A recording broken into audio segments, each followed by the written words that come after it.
وبه نستعين على أمور الدنيا والدين. اللهم صل وسلم على سيدنا ومولانا محمد مفتاح باب رحمة الله عدد ما في علم الله، صلاة وسلاما دائمين بدوام ملك الله وعلى آله وصحبه ومن والاه.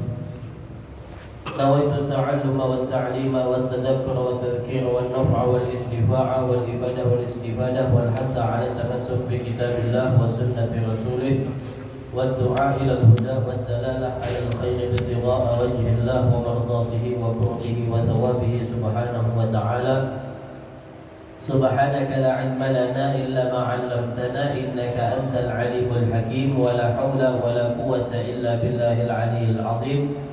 رب اشرح لي صدري ويسر لي أمري واحلل عقدة من لساني يفقه قولي واهد قلبي وسدد لساني بجاه النبي والآل.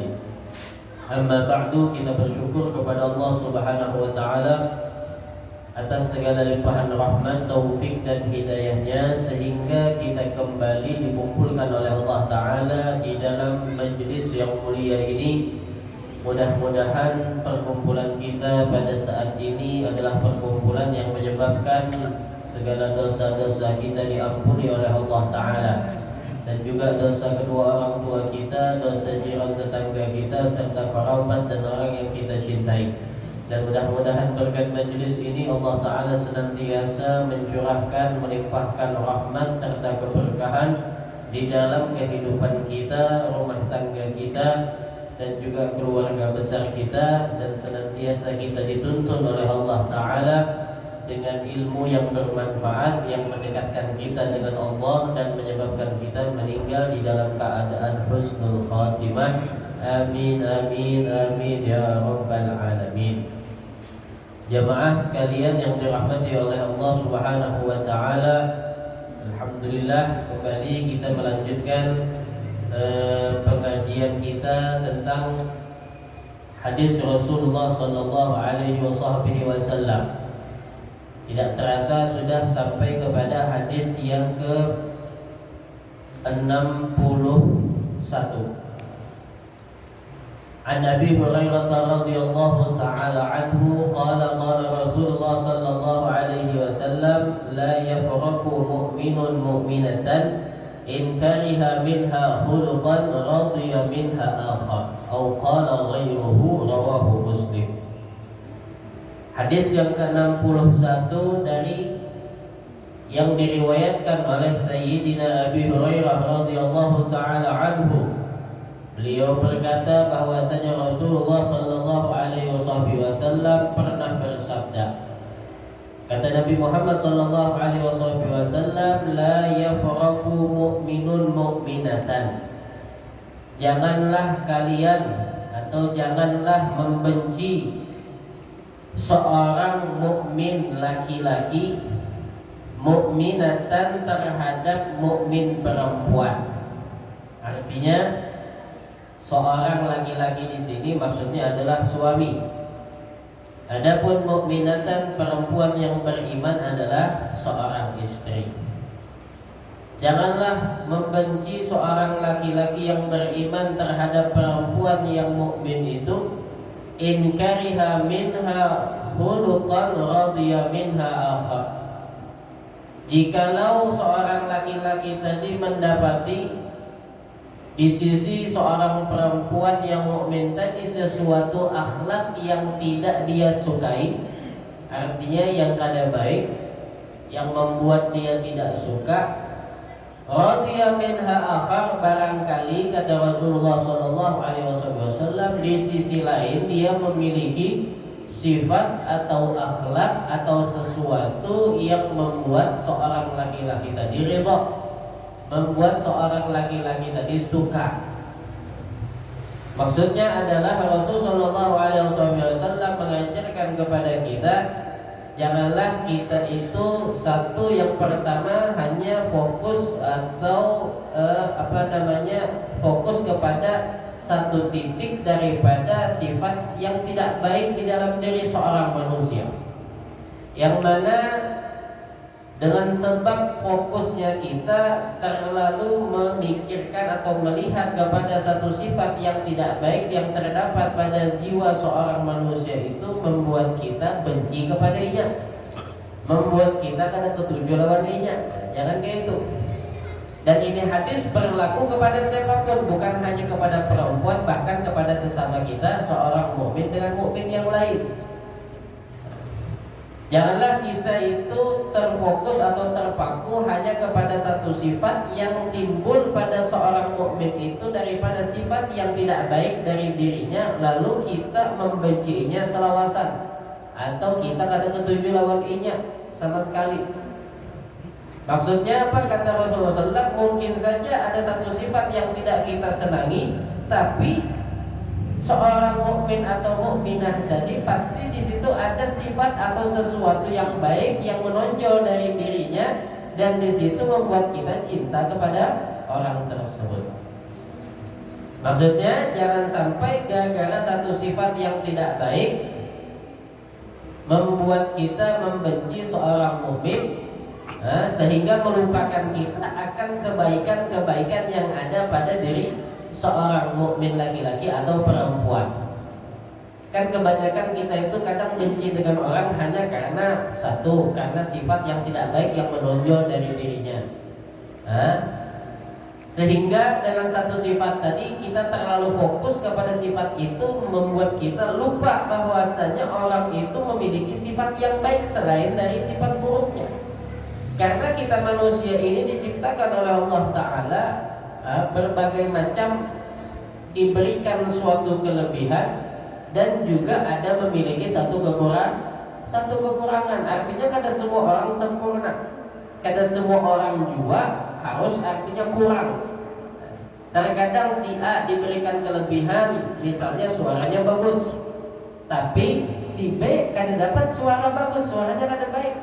Tapi bukan berarti si B mentang-mentang suaranya kada baik berarti kada ada manfaatnya sama sekali, kada ada baiknya lalu.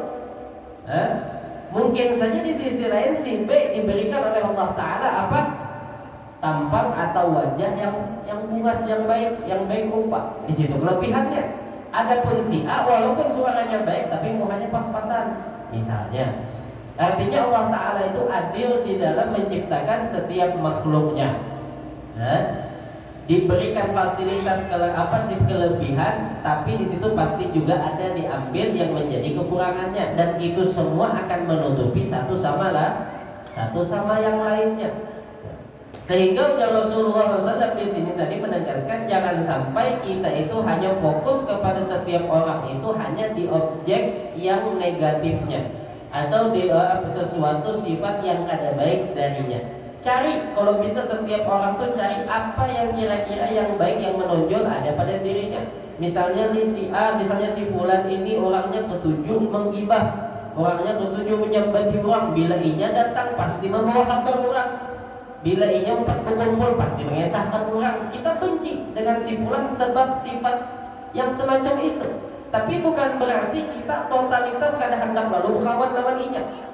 Harus tetap kita jangan sampai membenci orang tersebut hanya karena satu sifat yang ada baik pada dirinya, lalu kita lupakan akan sifat-sifat baik yang ada di dalam dirinya yang lain. Walaupun inya ketujuh menyambati orang, walaupun inya ketujuh mengesahkan orang, coba lihat itu adakah yang baik darinya. Oh ternyata si inya ini, si fulan ini walaupun ketujuh untuk menyambati orang, tapi inya itu rajin. Artinya apa? Ketujuh membantu orang. Bilanya diminta tolong lakas, bilanya apa-apa kan disuruh langsung digawe. Nah, artinya apa? Inya ada memiliki sifat yang baik. Yang di situ kita masih bisa memberikan kesempatan untuk tetap tidak membenci orang tadi hanya sekedar membenci sifat itunya aja, tapi tetap cinta kepada orang tersebut, mengharapkan kebaikan pada dirinya karena ada masih sesuatu yang baik. Nah, begitu juga antara hubungan suami dengan istri. Si suami jangan sampai benci dengan istrinya, meninggalkan istrinya hanya dikarenakan misalnya ada satu sifat akhlak yang tidak baik di dalam diri seorang istri.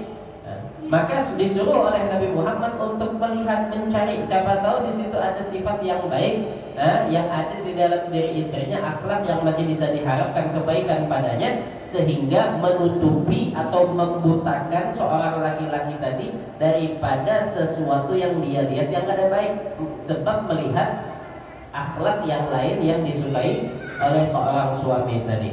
Artinya semua itu diberikan kekurangan dan kelebihan oleh Allah Subhanahu wa taala.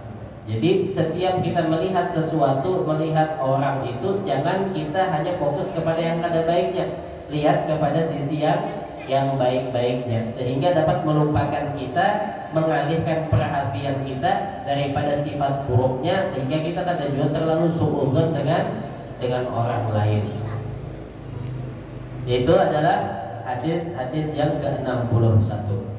Kemudian lagi hadis yang ke-62 diriwayatkan oleh Sayyidina Abi Hurairah radhiyallahu taala anhu bahwasanya Rasulullah sallallahu alaihi wasallam beliau juga bersabda, "Akmalul mu'minina imanan ahsanuhum khuluqan." Paling sempurna imannya seorang mukmin.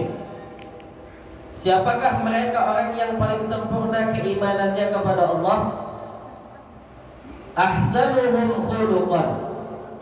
Mereka adalah orang yang paling baik, yang paling elok, yang paling indah perangainya, akhlak budi pekertinya. Jadi di antara kita orang yang beriman kepada Allah itu memiliki derajat masing-masing. Ada yang imannya sempurna, ada yang imannya setengah, ada yang imannya kurang, ada yang imannya juga macam-macam. Dan yang paling sempurna, yang paling bagus kualitas keimanan seorang itu, ujar Nabi, adalah di mana kita dapat melihatnya, dilihat dari seberapa baik, seberapa indah akhlak budi pekerti orang tersebut, maka itu menunjukkan betapa sempurnanya iman orang tersebut. Sebaliknya, apabila akhlaknya tidak baik atau akhlaknya paling buruk, maka itu juga mencerminkan, memberitahu kepada kita bahwasanya keimanannya juga bermasalah, keimanan juga tidak bagus. Semua itu dapat dilihat dari mana? Dari sisi akhlaknya, bukan hanya dari sisi ibadah. Jangan mentang-mentang melihat orang beribadah atau dari sisi ilmu, misalnya, oh sini berilmu badar, alim, hafal ini, hafal itu, bisa menjawab ini, bisa berfatwa. Tapi apabila di dalam sisi akhlaknya dia tidak baik, maka tetap bukan berarti dia itu orang yang sempurna imannya. Bahkan ilmu pun juga tidak akan menjadi sempurna, tidak akan menjadi barokah, kecuali apabila di situ dibarengi dengan akhlak yang baik. Makanya akhlak ini adalah setengah daripada kesempurnaan iman seseorang. Orang itu sudah dapat, artinya kemuliaan dari Allah Ta'ala, diberikan akhlak yang baik, maka tinggal dia sempurnakan dengan yang lain-lainnya. Karena akhlak ini terbagi dua. Akhlak itu yang pertama ada yang memang adalah tabiat yang Allah Ta'ala tanamkan pada diri seseorang mulai darinya lahir. Artinya bawaan dirinya, bawaan jati dirinya memang akhlaknya bagus orang itu. Kan ada yang kayak itu. Artinya kada perlu mengisi ilmu, kada perlu sekolah, memang mulai halus dididik, kemudian tumbuh besar, tabiatnya, jati dirinya, akhlaknya memang bagus. Perhatian, hormat, memuliakan yang tua, kemudian semua adabnya bagus. Itu ada yang semacam itu memang bawaan atau pemberian dari Allah Ta'ala mulai sejak kecil. Ada juga yang kedua, akhlak itu adalah sesuatu yang diusahakan, artinya dicari, dididik melalui pendidikan. Orang yang akhlaknya asalnya kada baik atau inya kada tahu dengan yang namanya adab, tidak mengerti dengan yang namanya akhlak budi pekerti, lalu disekolahkan, lalu belajar, sehingga dari inya sekolah dan belajar tadi melalui seorang guru, di situ inya mendapatkan didikan akhlak yang mulia. Dapat di mana? Dapat dari pendidikan. Jadi yang namanya akhlak mulia itu semua kita berhak bahkan bisa mendapatkannya dengan dua cara tadi. Ya imma memang itu pemberian dari Allah tinggal disempurnakan, atau yang kedua adalah melalui jalur pendidikan. Jadi kan ada alasan kada kau berakhlak kada baik, memang Allah Ta'ala ciptakan aku ni kayak ini nakal, kada.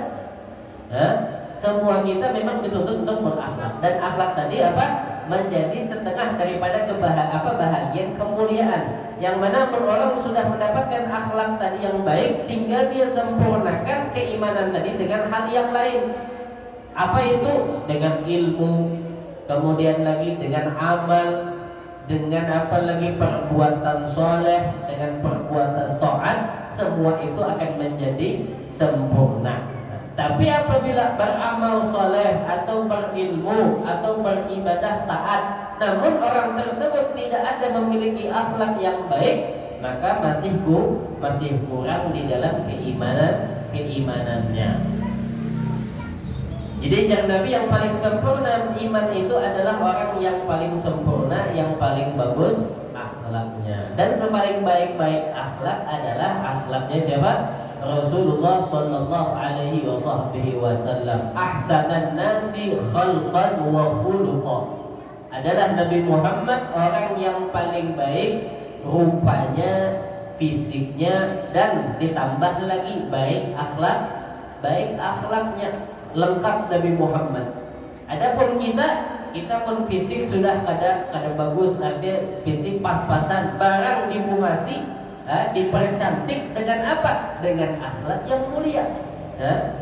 Makanya apa? Dikatakan apa? Secantik-cantik seorang wanita yang kita nikahi atau yang kita jadikan seorang istri, secantik apapun seorang tersebut, atau sebaliknya setampan apapun seorang suami yang kita pilih, maka itu tidak menjamin, bukan menjadi jaminan kelanggengan rumah tangga, bukan menjadi jaminan kebahagiaan kita sampai akhir hayat, bukan di situ. Sebungas-bungas orang kita kawin ini paling bungasnya sebulan, paling bungasnya setahun. Karena kecantikan, ketampanan semua ada batasnya, ada umurnya. Begitu juga dengan harta. Ada masanya, ada waktunya, ada datang, kadang pergi. Tapi yang menjadi inti adalah semua itu nantinya yang memperindah, mempererat, yaitu terletak di dalam akhlak. Orang yang mencari pasangan misalnya hanya fokus kepada fisiknya, mencari yang bungas, cari yang gagah, cari yang cantik, maka dia akan merasakan kebahagiaan jamin paling setahun, 2 tahun, 3, 4, 5 tahun, paling lawas 10 tahun. Ya paling kadang 5 tahun lah kadang-kadang. Maka dia akan merasa ketika melihat hanya mengutamakan kecantikan, ketampanan, ketika dia sudah melihat bagaimana pergaulan, bagaimana akhlak, bagaimana budi pekerti seorang pasangan apabila hanya cantik namun tidak cantik akhlaknya, hanya tampan namun tidak tampan akhlak budi pekertinya, maka semua akan hancur, akan pudar, kebahagiaan akan hilang.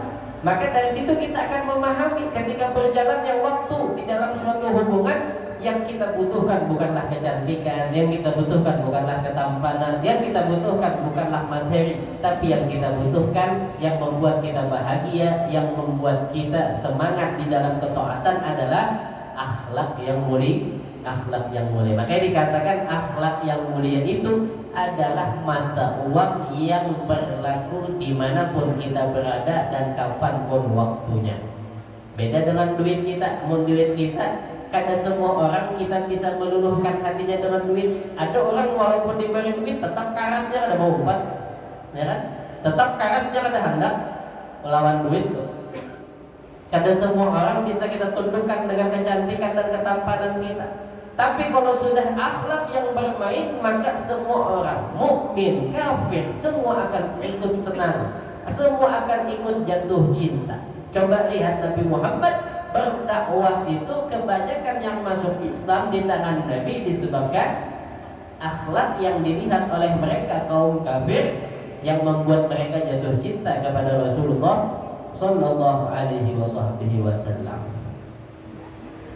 Kemudian lagi setelah akhlak yang baik yang mulia tadi, wa khiyarukum, dan orang yang paling baik tadi yang sempurna imannya. Kemudian yang paling baik siapa di antara kalian? Khiyarukum linisaihim, adalah orang yang paling baik di antara kalian terhadap pasangannya, terhadap istrinya. Itu yang paling baik. Dan kata Rasulullah, wa ana khiyarukum min nisaikum, dan akulah orang yang paling baik menjadi contoh berbuat baik kepada istriku.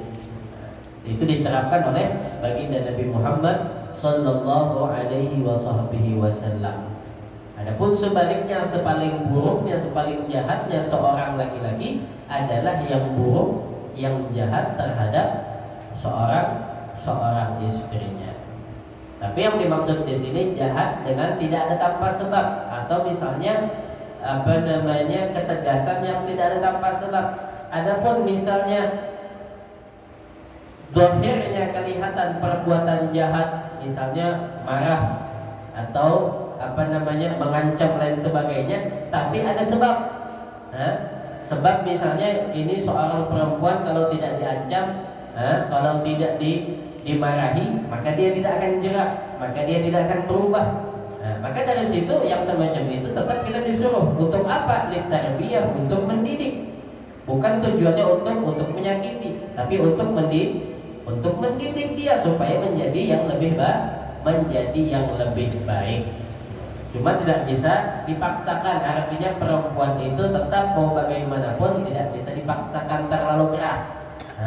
Kata Nabi Muhammad, rifqan bil qawarir, hendaklah kalian selalu lemah lembut dengan al-qawarir. Perempuan itu diibaratkan sebagai botol kaca. Kenapa? Artinya sangat mudah pecah, sangat mudah hancur. Maka oleh karena itu lemah lembutlah terhadap mereka sehingga tidak melukai dan merusak, menghancur perasaan mereka. Karena beginian ini kalau baper